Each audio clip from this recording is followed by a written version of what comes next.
ماتش الزمالك وإرتا سولار. انا اقول لك في الدقيقه 12 كان في هجمه للزمالك بس ضيعها الجزيري.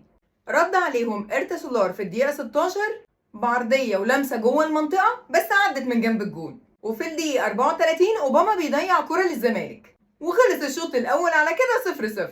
وابتدينا الشوط الثاني وفي الدقيقه 52 كان في عرضيه لإرتا سولار من جوه منطقه الجزاء بس الدفاع بيضيعها. تسكت بقى إرتا سولار ابدا، ترد عليهم في الدقيقة 53 بجول. كده بقينا 1-0 لسولار.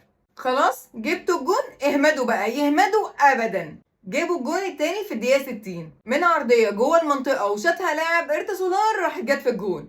كده بقينا 2-0 لإرتا سولار.